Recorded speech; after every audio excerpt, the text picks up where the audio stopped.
Welcome to Mapping the College Audition, a podcast where we explore the landscape of the college theater world and try to demystify this daunting audition process. I'm your host, Charlie Murphy, director of MTCA, that's Musical Theater College Auditions, and today we have a fourth presidential show lined up for you. Kate Arecchi of James Madison University is on the show today, and we are thrilled to have her as our first BA representative on the show.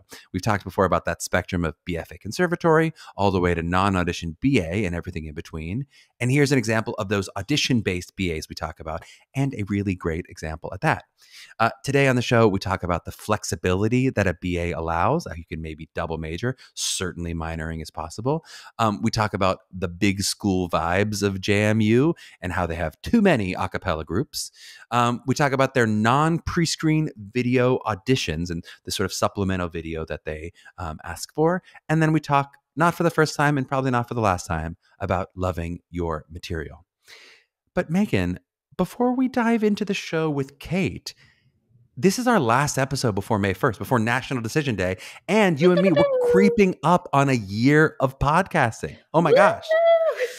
So a huge congrats to all of our students for making their final decisions. A huge congrats to us for our podcasting. And maybe a huge fingers crossed to those who are still waiting on any waitlist movement. Mm-hmm. Which brings me to my question to you, Meghan. Have you ever been waitlisted in your life for something maybe non-college? I appreciate your heads up, because when you first gave me the heads up of you were going to ask me this question, I was like, oh my God, what is it? It feels like waitlisted for performing life. Like sometimes if you... Pinned? Like if you are the understudy or like, we love you, but we don't know where to put you. That almost feels like the waitlist moment of performing life. But non-audition performing life waitlist moment would be, I've been waiting to get into this brunch spot in Chicago for months. Let's give them a shout out. Maybe they'll let you in if we say shout them out on the pod. They have to sponsor us before. Oh, okay. Sponsor and then we let them in. Fair. Yeah, exactly. That's how that works. But I know that my friends are coming. My high school friends are visiting me in Chicago this summer, which I'm very excited about. And I have been looking on their website until they release that July month of when they're going to come. So send me all your good vibes to get off that wait list. We'll give you good vibes and we'll give you some technique. What we teach with our students of how you keep in contact, how you're not overly present, but you're present in their inboxes. We'll talk about that a little bit maybe after. Well, what about you, Charlie? Did you have a waitlist moment, non-performing or college as such? The example that made me think of it, which I'm asking you, is I just recently am waitlisted for a new e-bike. There's a new e-bike that I was interested in that I was like, oh God, now I'm on the waitlist for it. Oh man. It made me empathize with all of our students. Not quite as important as college, but you know. So you're not as sweaty meeting Leo for in-person meetings? Nope. If an e-bike, I won't be quite as sweaty. That's exactly true. He might appreciate this. You should tell Leo and maybe he'll bump you up the list. Yeah, we'll put in a good word. Meghan let you a little behind the scenes of our pod and how we work in terms of, I was cueing her. Well, here's a question I might ask you, but I'm going to let you even more behind the scenes, my dear listeners, by giving you a CTA, as what we call call to action on the pod today. Many of you, a lot of our listeners who are seniors and are graduating, will sometimes ask what you can do for MTCA. And we often answer that we love direct referrals since our business is almost entirely on word of mouth. So if you know someone who might benefit from our services, we would love if you let them know about us. That would be a great gift that you can do to us. But either way, another thing you can do, whether or not you know people directly to refer to us, is to write us a rating and review on iTunes, Spotify, wherever you listen to podcasts. Those reviews are super helpful for us in the algorithm to let future listeners who might enjoy the pod know about us, whether or not they might be prospective MTCA students. I always put that CTA, that call to action, at the end of the show, and I do a silly thing about 5 stars if you think this, 5 stars if you think that. But I realize some of you by then hear me and you go, I'm out of the pod. So I'm putting it at the front of the pod. There's a little bit just so that you can go and make an actual review for those of us sometimes who say, I love the pod. I listen every week. I go, great, write me a review. But for those who want to know what they can do, please, some reviews, some ratings. We love to see those. Even if it's your high school director who does the musical, give them our information and she may be able to put this podcast playlist into the right hands. This is only a resource for all of our listeners, all of our students, and anyone else who wants to join us for this wild ride. This wild ride. Well, speaking of wild rides, let's jump into this wild ride with Kate Arecchi from James Madison University.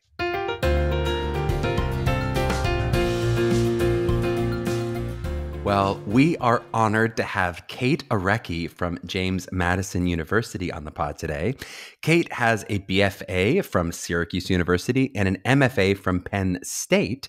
She's directed, choreographed, and performed all over the country, including places like Northern Stage, Syracuse Stage, North Shore Music Theater. She's on national tours of Joseph, Shenandoah, Henry V. She was on faculty at Plymouth State University before becoming the associate director of the School of Theater and Dance and the music theater coordinator at JMU. JMU is located in Harrisonburg, Virginia. They take about 275 total students. That's 150 theater majors, 50 music theater majors, and 75 dance majors, and offer degrees a BA in theater, BA in music theater, and a BA in dance. Kate, welcome on the pod. How are you doing today? I'm good. Thank you for having me. I'm really excited to be here. Were you okay that I rounded down and up to 150 from 152 and 48? Yeah, I think that's totally fine. Yes. Okay, good. And it fluctuates from year to year. I mean, it depends on, and that's like total students in each of those majors. And, you know, some years it's bigger, some years it's smaller. I just think 152 as an approximate number is very funny to me. I was like, it's just approximately 152. Just approximately 152. And we won't say this for everyone, but just as a reminder, of course, that doesn't mean the classes have 150 people in them. No. For us, yeah, we aim for our first year incoming students, more like 12 to 16 in musical theater, about 40 in theater, and around 75 to 80, 22 to 25 in dance. Love it.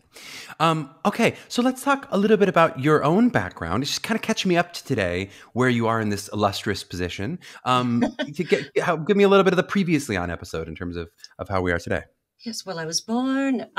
So yeah, I grew up doing theater. I think like a lot of people did. My mom was a performer and a voice teacher, and so she would bring me to rehearsals, and I would sit in the corner and watch. And at some point, they eventually decided to put me to work. So sometimes I would sit next to the director and they would give me jobs like taking notes, or I got to run a light board when I was like 12, which is ridiculous, but it was like a 2-scene manual preset. So, but and so I was involved in theater from the time I was really young, and then decided that was what I wanted to do in college. And I went to Syracuse, where I was in the BFA musical theater program. And then when I graduated, I was in New York and I was working as a performer. And I sort of realized that once I was doing it professionally, that I liked rehearsing a lot more than performing. And so I started to think about what that meant and what path I wanted to follow, because it was definitely still theater. And I decided to make the transition into directing and then teaching. And so I spent a few years assistant directing, and then teaching at the high school I'd gone to, actually. And then I went to Penn State for my MFA in directing. And when I finished that, I spent a few years freelancing as a director, and then also doing some work at Plymouth State University in New Hampshire. And then I came here to JMU in 2006 was my first year here. And I wasn't sure when I came that I would stay for 16 years, but here I am 16 years later. In my 5th year, we moved into a gorgeous new facility, which helped a lot because the old facilities were less than gorgeous. And so I think once that happened, it was sort of like, okay, this is not a bad deal. I love it. And I think it's such a good point for people to think about of like, you said I love rehearsals maybe more than I loved, the business of it all. I feel like that's true for a lot of people, that they love making theater and they love the act of what it is to be in the rehearsal room and making art. But that's not necessarily what most of your day-to-day life is as you're like out pounding the pavement.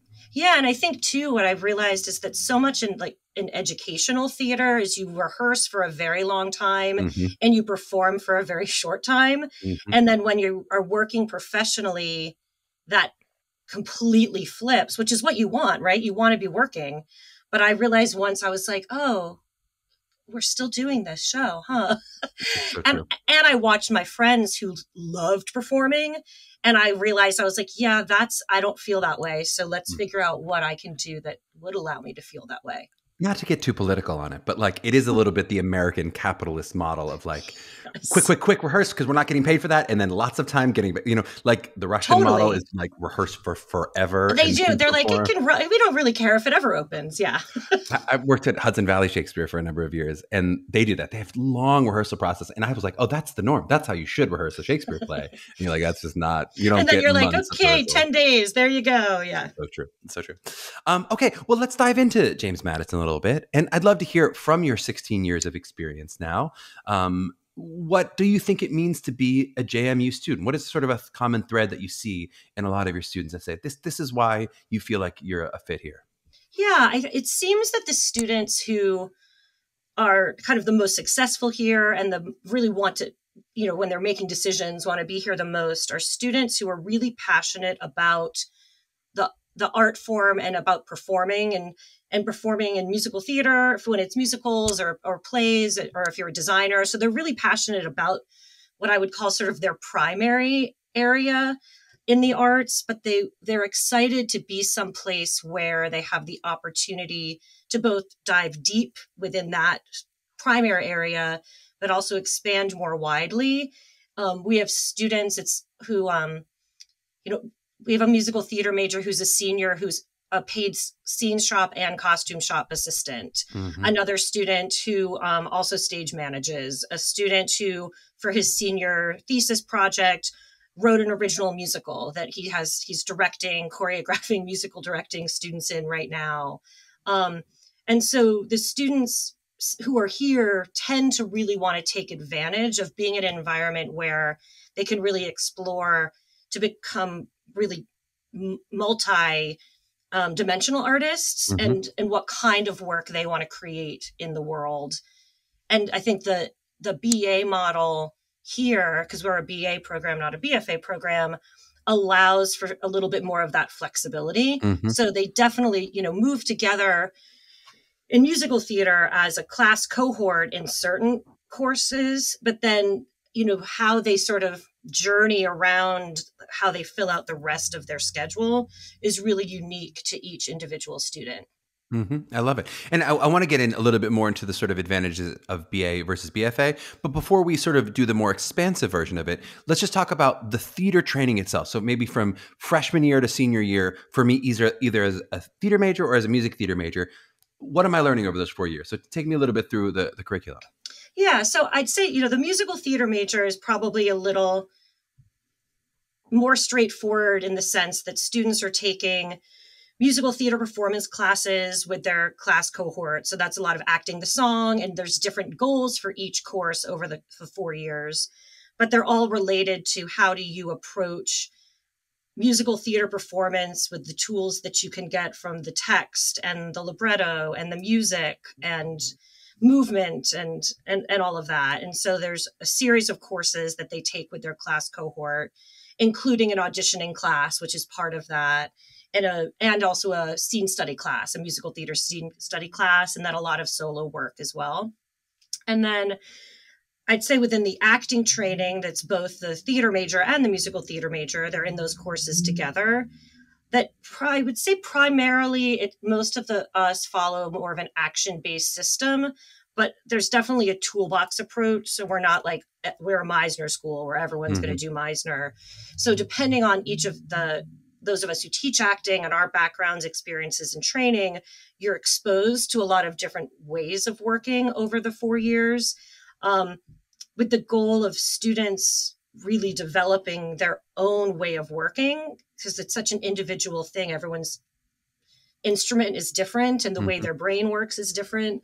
And so providing them opportunities to explore that over their 4 years. And then all students are also in, for musical theater, they're in voice lessons, dance classes, musical theater performance, piano, music theory, and ear training are all part of the curriculum. Mm-hmm. And within theater, students have the opportunity in theater if they want to pursue concentrations.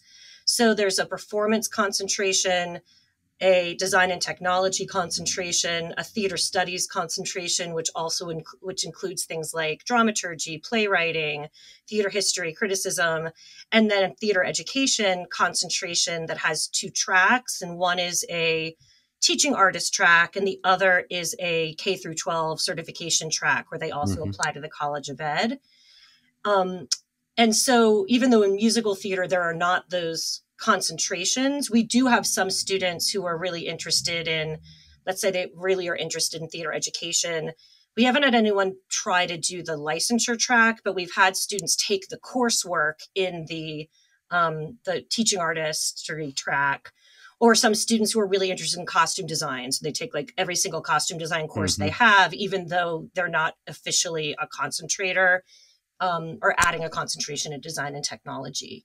So, yeah. Could you clean up a little bit for me in case someone doesn't know what an action-based school is? What you mean there? Yeah, so I think it's in terms of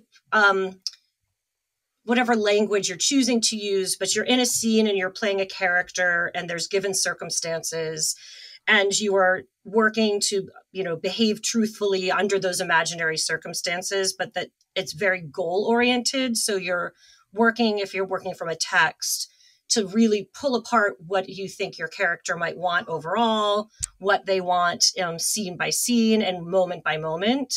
And so helping people, and often those are called actions. Sometimes it's intentions, tactics are in there. So there's a lot of the same language that gets used to often describe the same thing. But yeah, so I think most of us follow some kind of action-based model, but then we also have some faculty who are viewpoints trained, which is a way of working, Suzuki, Laban, which is a movement system. I think most of us who teach voice and speech are Linkletter trained. And so you're exposed to a lot of those other areas. But in the primary acting classes, it tends to be, what does your character want and how do you go about getting it? I love it. Beautifully explained. If you were to say for the music theater program, especially, is there one of the disciplines that you feel like you focus more on? So is it more of an acting-based musical theater, more music-based, more dance-based? Is it equally all 3? Talk to me about that. Yeah, I mean, it's interesting because in some ways I would say it's equally all 3. But I think, one of the things that within our program, and maybe it's part of it being a BA program, is a school can only require a student to have so many credits to graduate. That doesn't mean that students don't graduate with more than that number of credits. But so for us, within the 120 total credits that students need to graduate from the university, and most classes are 3-credit classes, some are 4, some are 1 or 2. So in terms of how many classes, that'll vary. But for us, 62 of those credits are required in the major in musical theater. And within the requirements, I'd say it breaks down fairly equally. Probably ultimately students are taking more acting-based classes because the musical theater performance classes are also about acting the song, and then they're taking acting classes that don't have the music component. But for an individual student, what that looks like can be really unique. So for example, we only require a student to take 4 dance classes to graduate because there's no more credits that we can require. But most students are taking at least 1, if not 2 or 3 dance classes every semester, unless they're a student who is like, dance might not be my thing. And they are taking more acting classes, or they declare a music minor and they're taking songwriting and composition. We had one student who I think after they took maybe about 5 total dance classes, they were like, I think I'm good. But they played like 7 instruments. So like they sort of had their other thing that was their thing. So that's, I think, where it can be flexible for the student because the opportunity to take more is always there. And even though 62 credits are required for a musical theater major in the major, most musical theater majors are graduating with more, probably like 78 to 90 credits in the major because of the additional coursework, more major related coursework they're taking. I love that. It leads me right to, want to talk about those advantages of BA versus BFA or how it works a little differently. I guess I'd love to start with how many of the students at JMU do you feel like end up with more additional credits from the BA, more additional credits in some sort of theater major, or maybe even some arts major, versus students who might say, I'm doing musical theater and a lot of political science, or music theater and a lot of something that's totally unrelated. Not unrelated, I shouldn't say, because I just made a political point in the middle of the podcast. But yes, right, yes. But not maybe is like directly related. I would say more of the students are taking the additional credits within something that is theater related, whether it's music, dance, musical theater, theater related. But we do have some students who choose to pursue a double major. So that is possible to do that here. And, you know, when I talk to those students, or when students talk to other students about that, you know, what they talk about is that if they're going to do it, it has to be a double major that they really love, that they end up taking a pretty heavy credit loads each semester, because they also want to be taking additional performing arts classes. So they're taking a lot of those and they're doing their second major. And a lot of them are taking some summer courses to complete some general education requirements, or sometimes there's summer courses depending on the double major where they could take courses in the summer that could fulfill their double major requirements. You know, there's some double majors that are not, like nursing is just not going to be possible because that's like a professional program. Business is difficult at JMU. So a lot of students, if they're interested in that, are much more likely to declare an entrepreneurship or a general business minor.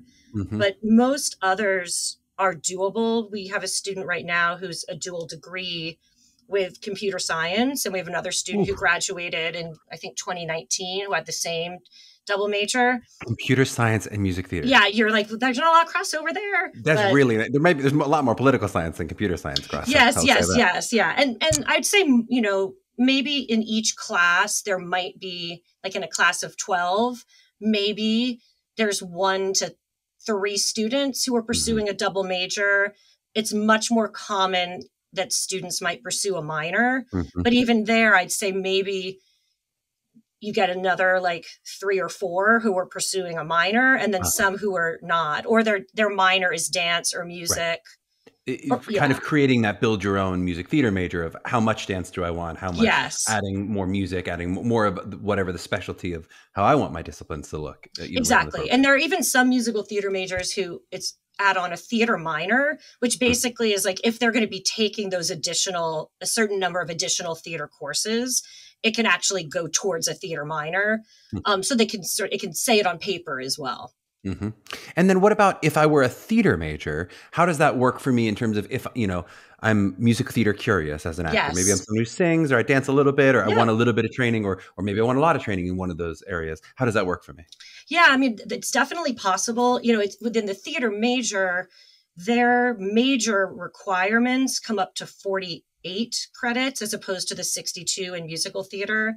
So they have a lot more electives already built into that 120 credits.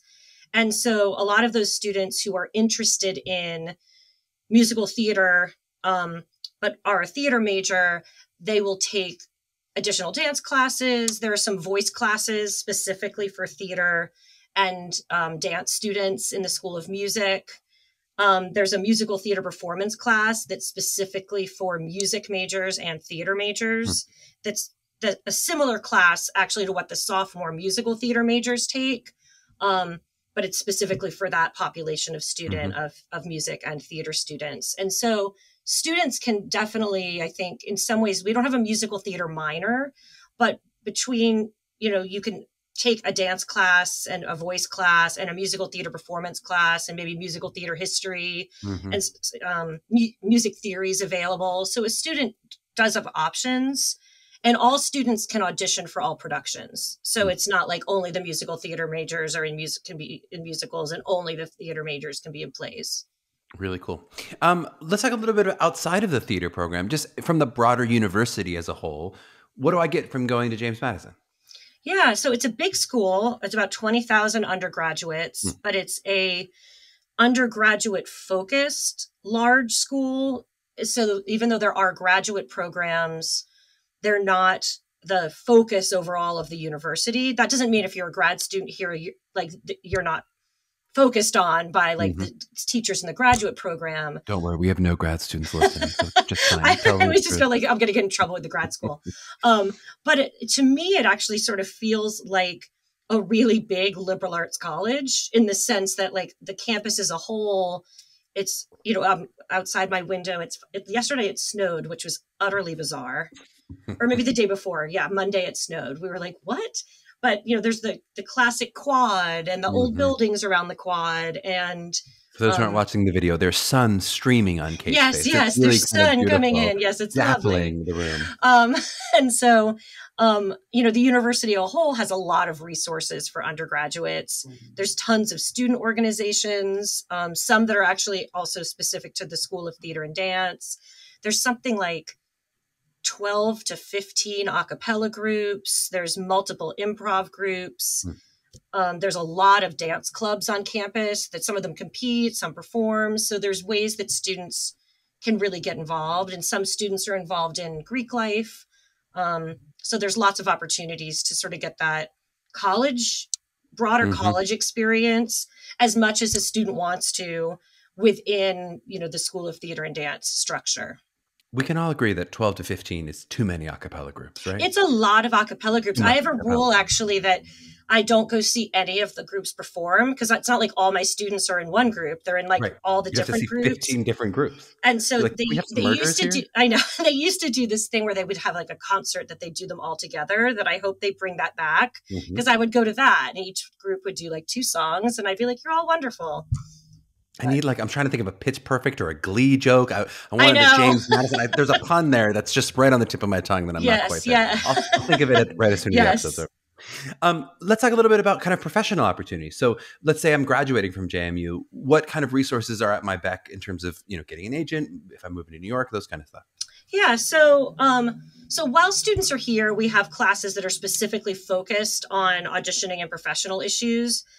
There's one for the performance concentration. There's one for design tech concentration.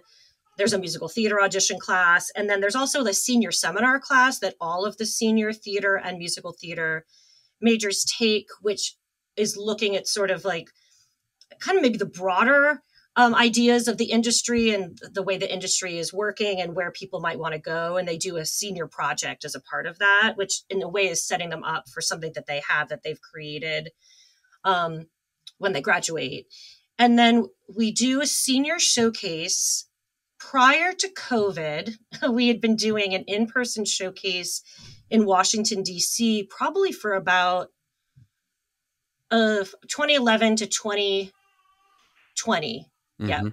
And then we had started doing a New York showcase in 2019.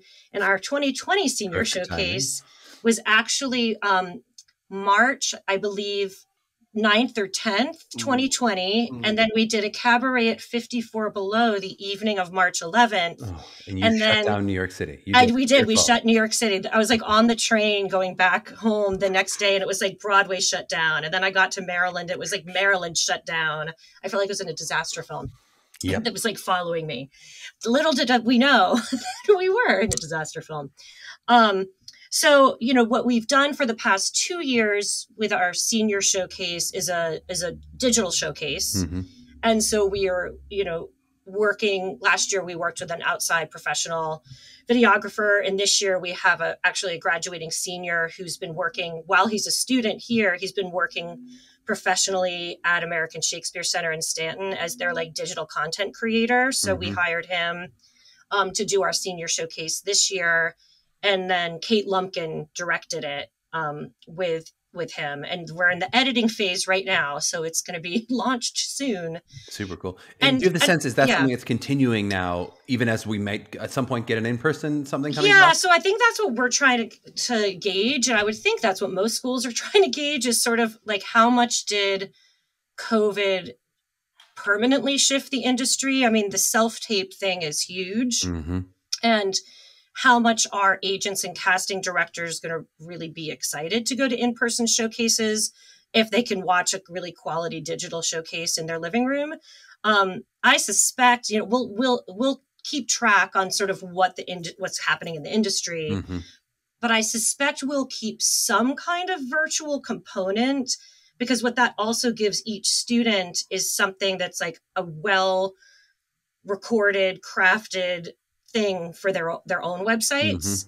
And so even I think if we add back in elements of the in-person showcase in DC or New York, or we talked this year even about doing another, like a 54 Below cabaret or something like that. And I think with COVID being like, it's gone, it's not, it's that we kind of put it off, and I'm not sure we're going to do it for this year just because we're not sure when it would happen. Because at this point, the seniors are graduating. A lot of them have already booked jobs that start right after graduation.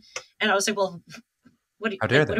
Yeah. No, you have to come to our 54 Below concert. You can't go. Exactly. How dare you go on that cruise ship job? Yeah. What do you feel like is the best kept secret about JMU? What's the kind of thing that you go, oh, people find this out later and they had no idea. They had absolutely no idea this was a feature of JMU. Yeah. I mean, in some ways, I feel like the best kept secret of JMU is just like JMU. That sometimes I think because it's a BA, and when people are looking at schools and there aren't a lot of BAs and they sort of have an idea of what they think a BA is, that they just don't know about JMU. So sometimes I'm like, I think the best kept secret is that we exist, which we're trying to get better about. But I think that the level of opportunity for student here, and as a production opportunity, but also like within the coursework, and just, I think we're a culture of like, yes, you have an idea, let's figure out how to do it. And so I think the fact that there's so much opportunity in terms of production, and I think the level of production sometimes surprises people. But so, yeah, on our main stage, we do like 2 musicals, 2 to 3 plays, 2 to 3 dance concerts. And then we have a really active new work area. We have a lot of student directed. So there's usually like 3 to 4 student directed pieces that are supported each semester. There's also a workshop level of like 4 to 6 per semester of new works that kind of follow a 29-hour reading model. And usually those are new works, but sometimes they're just students really want to explore a text. And so they go on that 29-hour model, and those are performed as well. And so I think just the number of opportunities for students to be involved and engaged in things is probably maybe also a kind of like, I had no idea that was happening at JMU. I will say, if you are the secret's getting out. I'm telling you. We put MTCA, we often recommend JMU, and it's, I think, a pretty easy recommendation for students if they know they want that broader education. They go, oh, there's this exist. I mean, many people don't even know that idea even exists of an audition base. Yes, I think that's maybe the piece that, I think that that people just are like, oh, I didn't even know that I could do that. And so I think for the students who want that kind of environment, it is, I like working someplace where we can provide that kind of opportunity for the student who wants it. Totally. Why do you find, especially, this is so apropos to this time of year, we started chatting before the pod about kind of where we are right now, and it's April 20th as we record. Yes. Why do you find as students sometimes say, hey, thank you for the acceptance, but I'm going to go to this school? Why do you often find they end up turning you down? What in the close decision makes them go, I'm going to go in this direction? Yeah, because I'll ask sometimes, and sometimes you can kind of just get a vibe, and other times I'll be like, or they tell you where they're going, and I was like, oh, okay.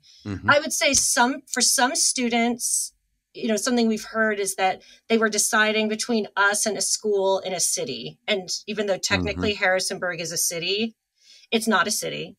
Harrisburg is a city. Harrisonburg? Yes, Harrisonburg, yeah. Not so much. It's more of a college town, in a kind of rural area. It's close to cities by about 2 hours, but it's not a city. So sometimes it's I really want to be at a school that's in or a little bit closer to an urban environment.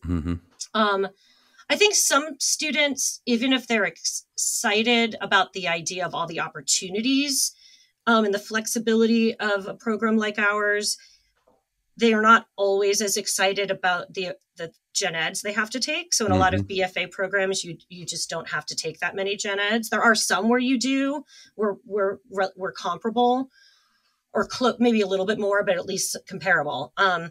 And so sometimes I think that's the difference for them.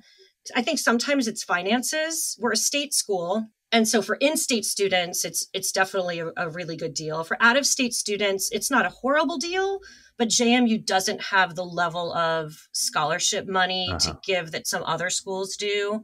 And so even, right now, people are kind of reaching out and, they're trying to make decisions. And I was like, I'm very envious about the amount of money that these other schools have to offer. Yep. But there's actually this is all I can give you, and no amount of negotiating will change it because we don't have any more to give. So I think those are probably the big three reasons why students are like, I really love JMU and I like the students and I like the community and I like this, but it's not going to work for me.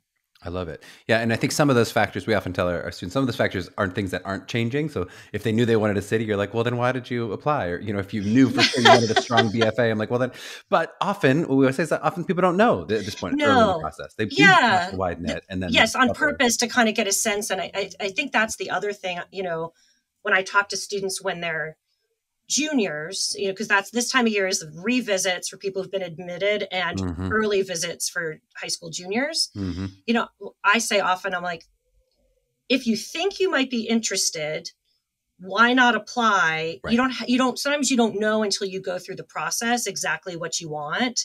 Yep. And then once you have acceptances, then you can really look and weigh for what kind of environment you want. And through the process, you might discover. It's so true. And really, we see that go in both directions. We see people say, well, I'm not ready to give up those gen eds, or actually, no, I don't want, I want the more intense conservative gen ed situation. Yep.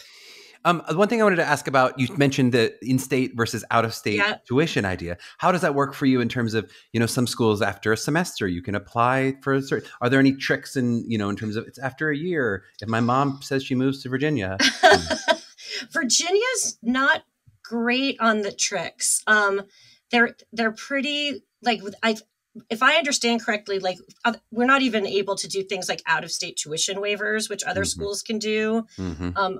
They said it's the Code of Virginia, which sounds so kind of important and scary. I know. Is it a Commonwealth? The Code of the Commonwealth? Yes, the Code of the Commonwealth of Virginia. So, I mean, if your family does move here and you can get in-state tuition. My understanding as well is if while you're here, your family leaves, but you've stayed here, that your in-state tuition can stay. There is an appeals process, but I think it's a pretty high bar in terms of being able to demonstrate how self-supporting a student actually is. And a lot of college students just don't have the financial ability to be self-supporting. Because it's not just like a simple application for residency. No, it's not. I mean, I know in Utah, if you stay for the year. That's the great example. Yeah. And it's as long as you just stay there for 1 year, you can be in state. And I was like, I wish, but no. Well, this was such great info. I can't wait. We're going to take a short break and then we're going to dive into the JMU audition process. Great. Well, we are back with Kate Arecchi.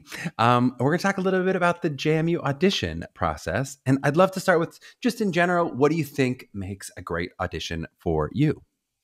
Yeah, honestly, I love it when students pick material that they love to do. I think a lot of times, and the same thing happens with our students once they're here, they're like, what should I do for this audition? And I'm like, what do you love to sing? What material do you love? And sometimes they look at me blankly and they're like, but what do I need to do? And I'm like, I love whatever you love. I love whatever will make you excited. Exactly. Yeah, exactly. But so I definitely material that the student is excited about doing. I mean, usually things that are age appropriate in the sense of it's not for someone who's too young, nor is it something that's really dealing with middle age and older issues. And then I'm trying to think, we also have an interview as part of our process. So we talk with each student. And so I always want people to know that so they're not surprised. And when students come and audition on campus, we have students here sort of with them during the day. And the students are, answering questions for them all day. And so sometimes, a student will come in and as part of the interview, we'll ask them if they have any questions for us. And they'll be like, no, your students were great. They answered all your questions, which is good to hear. Yay, students. But I encourage that even if, you've already asked the question. Just ask a question, because sometimes we're curious what the question might be, as just as much as like having the opportunity to answer it for the student. Totally makes sense. And just tell me a little bit more about that interview process. Is it a more formal interview? Is it just like right after you audition, you sit down? Yeah, it's right after you audition. It's a pretty informal conversation. And, you know, what we ask will vary. Sometimes we'll see something on a student's resume that piques our interest, or we ask to see an unofficial copy of high school transcript. And sometimes it'll be like, oh, that sounds like a really interesting class, or what classes do you like to do outside of your performing arts classes? It's really just trying to get at something about them. I'll ask, like, is there a book or a movie or a television show or a podcast that I must see? You have to let me know the first time someone recommends mapping the college audition. I will, 100%. Could happen. It could happen. Like, sorry, I was just listening to Gavin Creel on mapping the college audition. Immediate acceptance to the program. Yes, 100%. What about, do you feel like there are any red flags that come up when if you're in an audition, you go, ooh, that happened, and it put a little bad taste in my mouth. It kind of gave me a little alert of, I don't know if that's the right student for me when I see this. Yeah. I mean, sometimes the students are there in the hallway to work with the students and to answer questions, but they're also, it's like in every audition, the audition monitor is sometimes also a little bit doing some recognizance. And so I think looking for people who are kind, that doesn't mean you have to be like, if you're a quiet person, that doesn't mean like, oh no, I have to talk and I'm not one who likes to talk before an audition, but to not be unkind to others. You know, the way people talk to the accompanist, and, you know, sometimes I feel like I can tell the difference between they really just don't know and they maybe do know better, but they don't care. And so I'd say that, but really, I mean, I think it's a lot to expect, you know, mostly 17 and 18-year-olds who are coming from really diverse backgrounds of experience and opportunity and training prior to this process. You know, so for us, I think, you know, a student who doesn't know what they don't know because they just haven't had the opportunity to learn it yet, that's not a red flag for us. So that just is sort of a like, okay, they just, you know, they just don't know yet. I love that. I think that's really helpful for students to hear, because I think they are often worried about some of those kind of like faux pas of ignorance when you're like, but that's not no one's going to be mad at you. No, why would you know that? How could you know? You haven't gone to school yet. You're about to go for 4 years. Right. Like, totally. Especially with how nervous they're going to be if it's an early audition or, you know, all those things. Yeah. And sometimes too, like if sometimes students, maybe they haven't rehearsed with an accompanist, they've been using a track and now they're with an accompanist, or they've always used the same accompanist, and so it sounds different, and so they have to restart a few times, and those, like, I know they feel like I just blew this audition, but at least for us, that's not the end of the world. We certainly saw that this last year as people started coming back. I mean, it was like, have these students never done this live? And it's like, oh no, they literally haven't. They've never done that anything happened live. With our auditions for the fall shows this year. I was sitting there and I realized, like, none of the sophomores last year in their performance classes, because we were able to be in person, but kind of hybrid, and they were working with tracks. And so I was like, none of the sophomores know how to talk to an accompanist. But then I was like, and the juniors and seniors have forgotten. Yeah, exactly. And so I was like, she just spent like 5 minutes at the piano talking to the accompanist. So then an advanced musical theater performance right after that, I was like, okay, seniors, let's have a refresher. Quick refresh. On how to do the thing. So we were thinking about that the other day of this for our juniors, or, you know, a lot of our people listening to this are going to be rising seniors, you know, just finishing their junior year. This class of people have never done a musical outside the pandemic.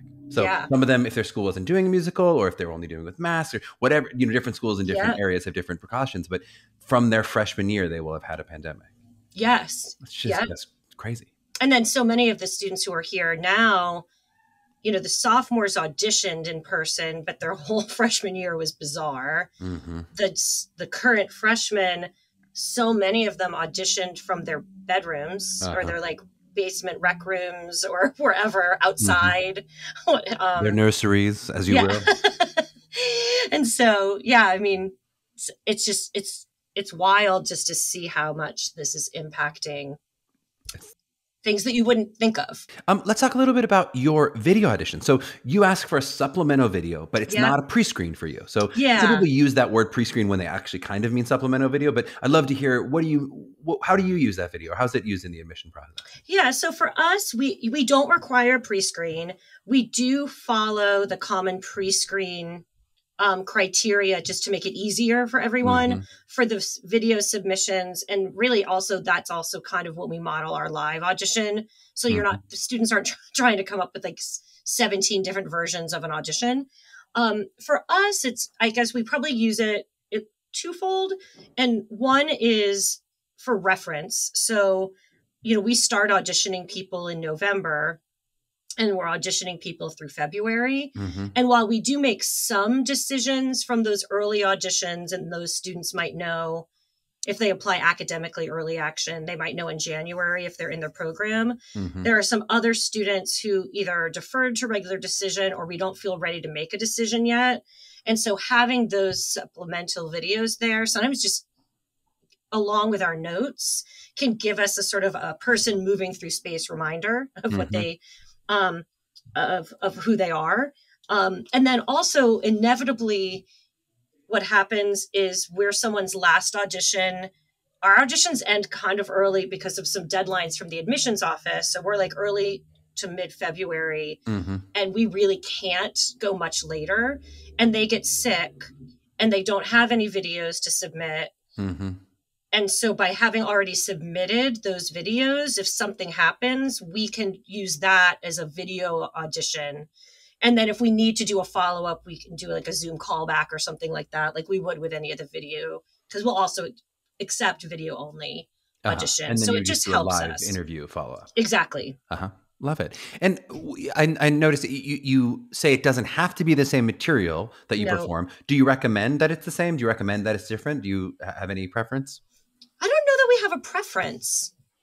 I mean, I guess it could be a way for a student to share something else theoretically, but for us, it really is like a nice reference point of just like, oh, that's right. That's what I meant when I said they sound like this is like a sound quality in their voice or, so for us, it doesn't really matter. Cause also sometimes you might submit those videos early and then completely decide your material isn't what you exactly want or want to change it up. So we don't want people to feel locked into what they submitted. Let's talk a little bit about, so you mentioned the academic deadlines. Just so for your school, how does it factor in terms of if you really like a student artistically, how does that work then with the academic side of things?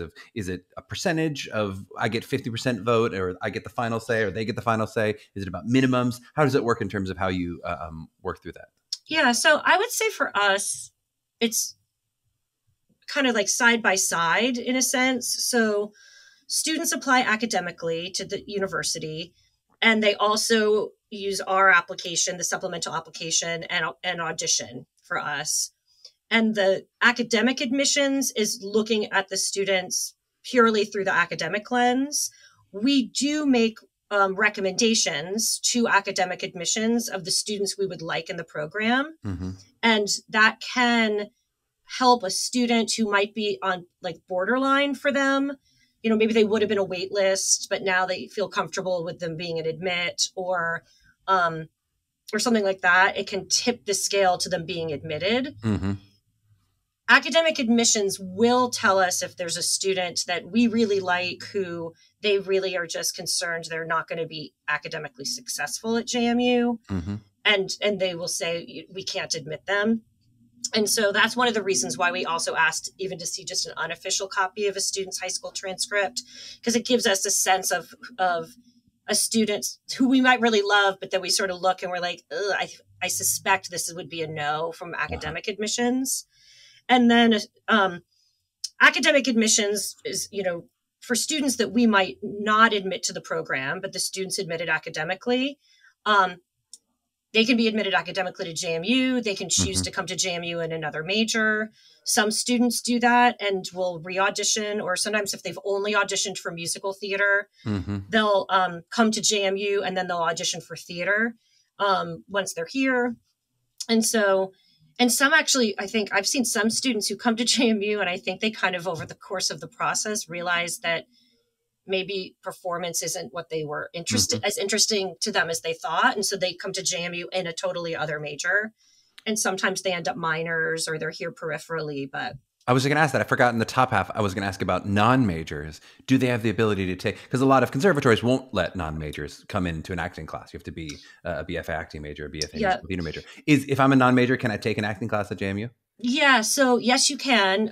I encourage students that if they're interested that they declare a minor, and you don't have to audition for a minor, but it gets you an advisor in the department and it gets you on the kind of like email list, which the students love and hate. It's the way we give them information, but they're like, oh my gosh, it's another email.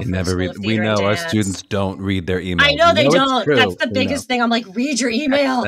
But so minors, students can audition for productions and they can take classes. Majors have priority. And so there's usually a point by which minors are closed out of certain classes, but then it'll open up if there are spaces available in classes. And then there are some classes like the musical theater performance class sequence of courses is only for musical theater majors. But the class, like the musical theater course for theater and music students, is open to minors if there's seats available. And so there are some things like that. It's same with dance classes. Dance, musical theater, and then theater have priority, but then dance minors have priority after that. Totally makes sense. I forgot to ask you my favorite question, which is about the artistic decision. I just love to hear, as you're weighing the idea of a yes or a defer or a waitlist, or sort of making that artistic decision, for you, how much of it is based on the musical theater skill that you see? So the skill in the songs and the monologues and the dance versus those intangibles like an interview and, what kind of person they seem like and the question that they ask, and how much feels like it's in one camp versus the other in terms of getting you to a yes or to a defer. Yeah, that's interesting. I think there's I would say like there's a base level of skill, and for each student that might be a little bit different. There are very few, there are some, but there are very few 17-year-olds that are true triple threats. There are some, but that's a lot of opportunity to develop in those three areas and have those resources in a relatively short period of time in their lives. I think there are very few 35-year-olds who are 100%, 100%. Yes. Excellent at all three. Yes. So for us, I think, when we're looking at the different areas, the acting, the singing, and the dancing, I would say most students are either very strong in singing or dancing with, they are with potential in the other two. Some might be like strong in 2 out of the 3. So we're sort of looking at that way. For the students that come in and are really strong in acting, but maybe at this point are not as strong in singing and dance, often we find that the theater major might be a better fit for them, and they get the opportunity to develop in some of those other skill sets while they're here through the courses that are available. But I think the other piece, it really is the sort of the intangibles of, is this a student who, based on, it's hard. We only are sitting with these students for maybe like 10, 15 minutes. But the students, what are they articulating as the goals, the kind of program they might want to be in, the things that interest them? I feel like that gives us a sense of whether or not we think we might be a good fit to help them meet those goals or have that experience. And so I think we take that into account, is that if we think this is a place where we would be able to help them, or this environment would be one that would help them meet those goals. I'm going to ask you my last question on the audition, which is just if you have any audition advice for maybe especially for a prospective junior, given that our seniors really are done with the auditions for the year, as they're beginning this process and as they're looking at auditioning for your school, what would you kind of advise them to do? Yeah, I mean, I do think that there's that piece of like really trying to find material that you love. And if someone suggests material to you that could be great material for you, but it's not resonating with you, it's probably not the material that you want to use because you're going to live with it. quite potentially through like an entire audition season. And so if you're not excited about it in August, you're probably really not going to be excited about it come February. So as you're looking for that kind of material.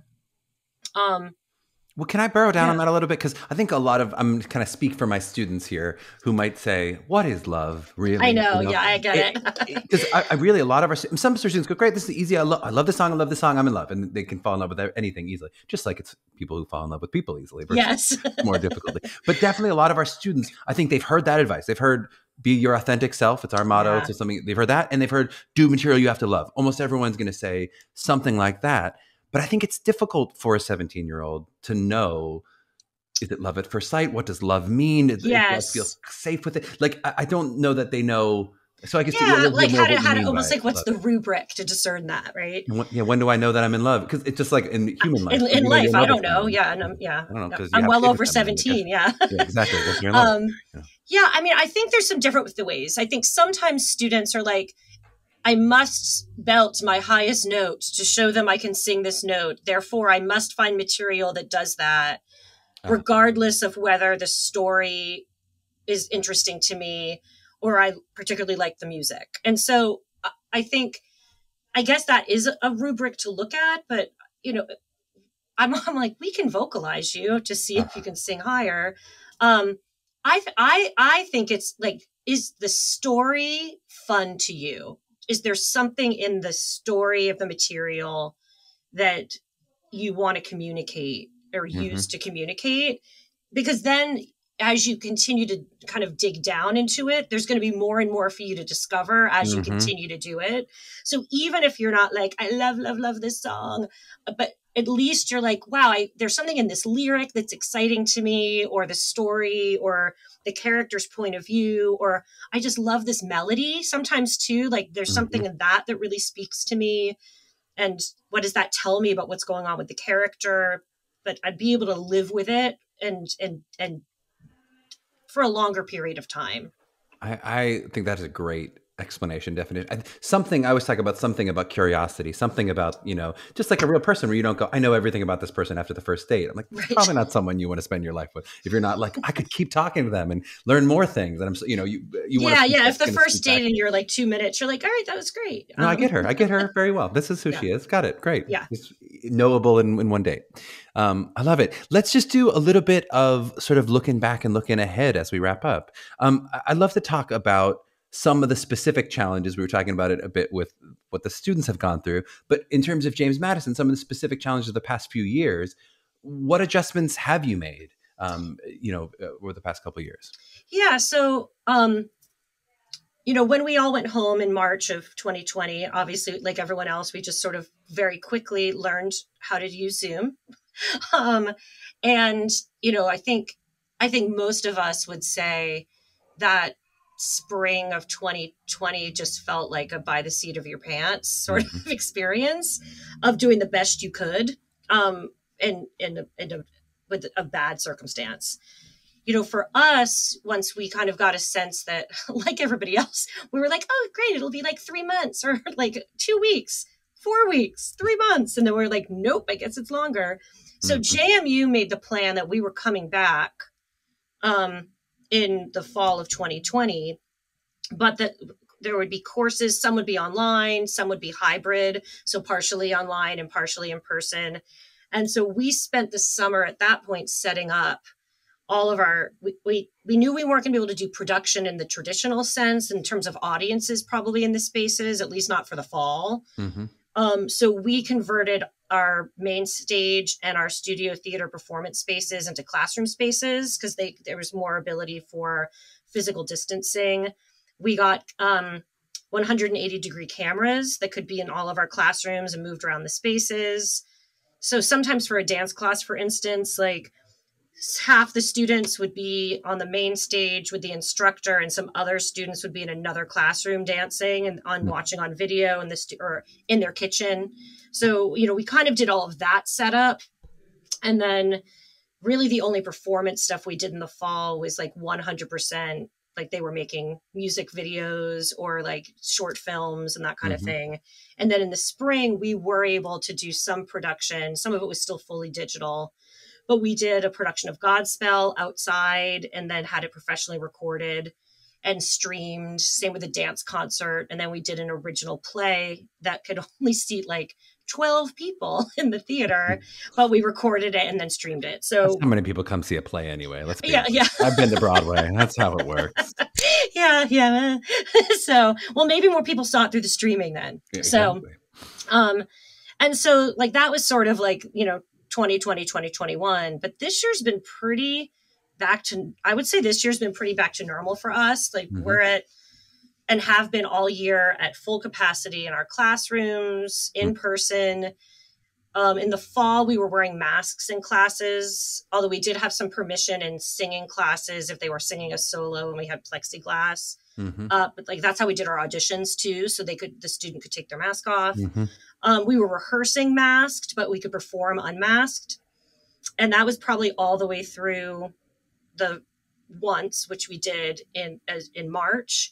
And then just recently, they lifted the masks in classrooms as well. So people can wear them, but they don't have to. And so now it's, we're continuing to perform unmasked. So this year has actually felt relatively normal.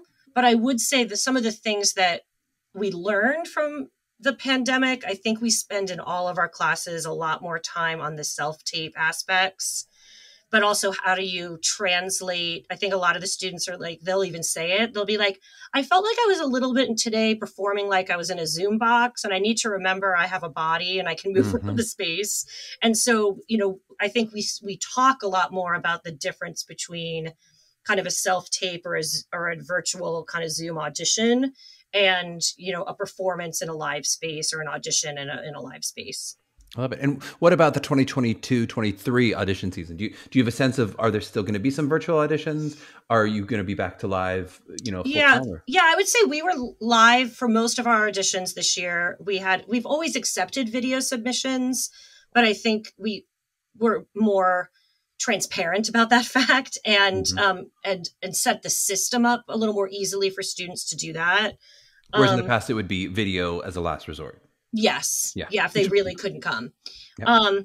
And then we did have a virtual day, which they were doing a live audition over Zoom. So we had some of that. I suspect that I think we'll continue with accepting the video submissions. And I think we might continue with having at least a virtual day.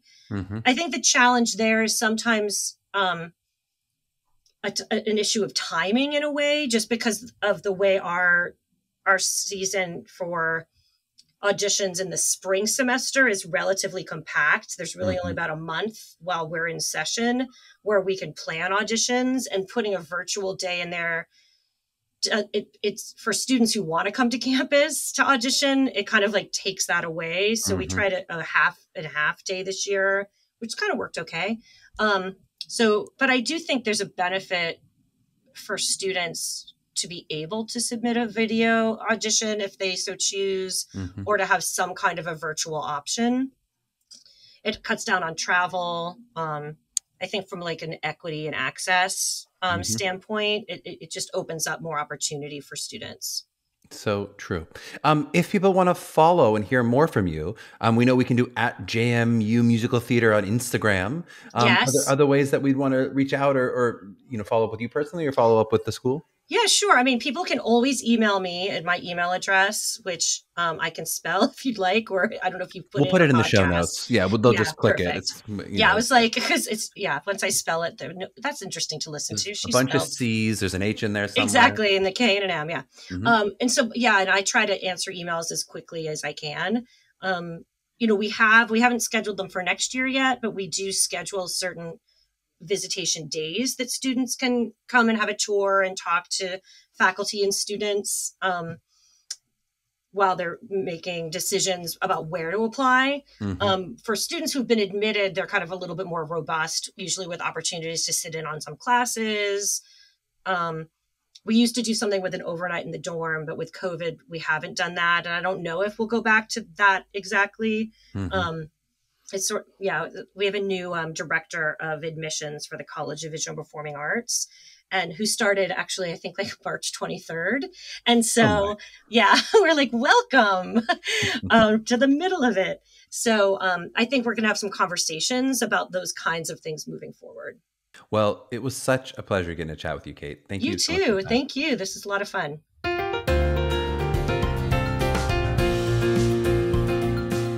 Oh boy, I hope you enjoyed listening to Kate as much as I enjoyed chatting with her. I found her to be a fun and warm, intelligent, and easy to talk to guest. As far as a takeaway, we got into a few things pretty deeply, though I do think there's still plenty of meat on the loving your material bone. Hopefully we'll get into that with future episodes. And I think we have talked a lot about the BA/BFA differences. So if you want to listen back to previous episodes, we talked a lot about that and the spectrum and all those things. So I thought I'd expand a bit on the mistakes of ignorance discussion we touched on. This is really kind of more of an esoteric discussion than it's like so helpful or important to those of you who are listening to a podcast like this, but I thought I'd go into it. In an earlier episode, we talked a little bit about the structures of an audition as a way of kind of understanding the basics of what happens so a student won't be surprised with what could happen in their audition room. And that's one of the aspects of quote unquote audition technique, if we're going to separate that skill from your artistic work itself. I do think it is worth noting in all of this that the most important aspect of learning all of this is only so that you feel comfortable in your artistic work. I think students often overemphasize the importance of something like audition etiquette. That's not how you say that. Of something like audition etiquette, if I'm putting that in quotes. We're going to leave that in just so you can see that I made a mistake of etiquette, which is the kind of thing that can happen. It makes you seem human, right? I find it helpful to teach the basics of it, of what the etiquette is and how the back and forth might happen, just precisely so students aren't thrown off and then become unable to do their best work in their pieces. And not because making a mistake like that is actually going to necessarily make a difference in your admission decision. To Kate's point of what she was talking about, it could throw you off if you had to stop and start because you didn't quite cue the accompanist correctly. But most of these schools will understand that that's what happened. And then if you do fantastic artistic work, they're not going to say, but it did take them cueing the accompanist again, right? But, they understand you are amateurs in all of this, and this is often your first time doing this insane process. And I think that's especially true of schools that have early auditions, right? If you're doing something in the fall of your senior year, we know you're likely not as experienced at this as you will be many auditions later. Other examples of stuff like mistakes of ignorance, as I'm calling that, it could be something like having your sheet music prepared imperfectly, or sometimes I'll even say it's not about imperfect. It may just be a different format than how one accompanist likes it with one kind of sheet protectors. One of it likes it with tape. One of it likes it, etc. That's a whole deep rabbit hole we could go down. Sometimes it's about wearing the wrong clothes or the wrong shoes to a dance audition compared to your peers who all seem to have one kind of thing and you have a different kind of thing. It could be about the way you slate your pieces. It could be about doing your pieces in an unconventional order. Could be the format of your headshot or resume is not quite how other people's headshot or resumes are formatted. It could be your material doesn't exactly meet a requirement, whether it's about timing or it's about the time period of the material in terms of what they've asked for. All of these things, it is of course better to have right than wrong, quote unquote right? And the goal is to walk in comfortably and ace all of your auditions in every aspect. You would never intentionally slack on one of those things just because you're like, well, Charlie said it doesn't matter, so whatever, I don't have to worry about audition etiquette. But for those of you who are newer or maybe don't have the resources of a place like MTCA to help you with all these specifics, I just want to say it does not mean that you're automatically going to be a cross off at your auditions. If they say, oh, Charlie made a mistake of audition etiquette, he's out, right? I would focus first and foremost on artistic excellence within your pieces. Those pieces, of course, you have to love, as Kate said, as opposed to worrying too much about kind of audition do's and don'ts. It's one of the reasons I'm even hesitant to ask the question of are there any red flags? Or I used to say, is there anything you don't want to see in your audition room? Because I think students focus too much on the don'ts as opposed to what are the do's? What am I actually going to walk in and do? I do find they're often interesting answers, so I'm continuing to ask the question, but that's why.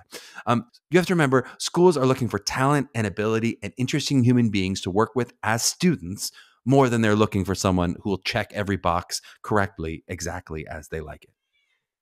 Well, if this episode checked every box for you and you absolutely loved it, we would love it if you give us a rating or review.